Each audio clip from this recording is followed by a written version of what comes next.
UAS nomor 5 di daftar penceramah radikal dan intoleran. Ustadz Felicia, saya jadi nomor 2 lagi. Siapa itu penceramah radikal? Siapa sih orangnya? Kalau menurut saya, penceramah radikal yang dimaksudkan oleh Presiden Jokowi bukan siapa orangnya, tapi apa kriterianya. Agar tidak dikacaukan, dipelintir, digoreng sana-sini, dibuat fitnah dan macam-macam, khususnya oleh kelompok yang saya sebut sebagai Al-Qadirun, orang-orang butak, kita harus memahami dulu apa itu radikalisme. Yang kedua, Felix Xiao. Itu saya kaget. Yang nomor 2, Felix Xiao. Yang lebih kaget lagi. Para anggota sekalian, kenapa hari ini saya kumpulkan apel, tentunya ini mewakili seluruh TNI Angkatan Darat yang ada di Republik Indonesia. Saya menyampaikan bahwa hasil Rapim Kemhan bahwa kelompok-kelompok radikal sudah masuk di beberapa elemen masyarakat, baik mahasiswa maupun elemen-elemen lain. Oleh karenanya saya perintahkan kepada seluruh jajaran Angkatan Darat. Nggak bisa, menurut saya nggak bisa ibu-ibu tuh memanggil, misalnya ngumpulin ibu-ibu yang lain, memanggil penceramah semaunya atas nama demokrasi. Sekali lagi, di tentara, di polisi nggak bisa seperti itu. Harus dikoordinir oleh kesatuan. Kesatuan harus mengkoordinir hal-hal kecil-kecil tadi saya sampaikan, makro dan mikronya. Ini mikronya harus kita urus juga. Tahu-tahu mengundang penceramah radikal. Nah, hati-hati. Peka terhadap perkembangan tersebut. Peka artinya peduli dan kalian berkarakter. Begitu juga kalian, kalau sudah kalian ketahui, segera koordinasikan dengan pihak kepolisian. Perkembangan kelompok-kelompok radikal hitungannya sudah bukan hitungan jam, hari, tetapi hitungan sudah menit. Namanya radikalisme lebih berbahaya dari corona. Tidak saja mau nyasar kelompok awam, benar, tetapi juga intelektual. Tapi ada lagi yang lebih berbahaya dari radikalisme. Kita selalu bicara soal NKRI Harga-Mati, tapi di sisi lain menghujat pemimpin. Tetapi sebenarnya bukan juga pemimpin, tetapi memang negara yang dia mau rusak.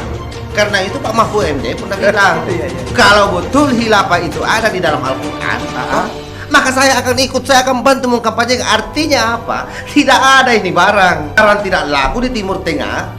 Coba-coba dibawa mereka masuk ke Indonesia. Saya kaget bukan kepala. Lalu kemudian saya melihat seperti apa kemudian penelitian ini. Yang paling penting adalah apa indikasi radikal yang dimaksud. Oh, ternyata kita baca di sana. Indikasi radikal adalah memperjuangkan syariat Islam atau misalnya berpegang pada Quran dan Sunnah. Tapi saya kemudian masih bertanya-tanya, kenapa harus saya? Kenapa nggak yang lain? Karena banyak sekali ustadz-ustadz yang lain di Indonesia juga memperjuangkan syariat Islam. Ustadz Felicia mengungkapkan beredar viral lagi 180-an nama penceramah radikal yang disarankan tak boleh diundang dan didengar. Daftar penceramah intoleran dan radikal di tanah air itu beredar usai Presiden Jokowi mewanti-wanti istri TNI Polri tak mengundang penceramah itu. Dalam daftar yang beredar luas itu, Ustadz Felicia kembali disebut-sebut sebagai penceramah intoleran dan radikal.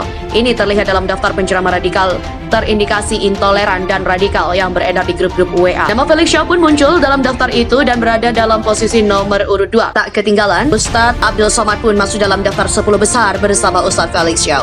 Hanya saja Ustadz Abdul Somad dan UAS menempati urutan kelima, sedangkan Ustadz Fatih Harim di Bogor, Bandung. Bukannya menyampaikan protes, Ustadz Felicia justru membagikan tanggapan layar pesan WhatsApp berisi 10 daftar penceramah radikal itu dalam akun Instagram pribadinya. Dalam komentarnya, Ustadz Felix mengatakan beredar viral 180-an nama penceramah radikal dan disarankan nggak boleh diundang dan didengar. Penceramah yang pernah dilabeli anggota HTI itu menambahkan bahwa di tahun 2017 lalu dirinya menjadi tokoh radikal nomor 2 setelah Habib Rizik Syihab. Postingan Felix Xiao itu langsung disukai 31.001 follower dengan 4.551 komentar. Beberapa followernya pun memberikan semangat dengan komentar-komentarnya. Ustadz Fatih Karim yang masuk dalam daftar penceramah intoleran dan radikal juga turut memberikan komentarnya melalui akun Instagramnya. Dia mengatakan, asik, saya masuk 5 besar.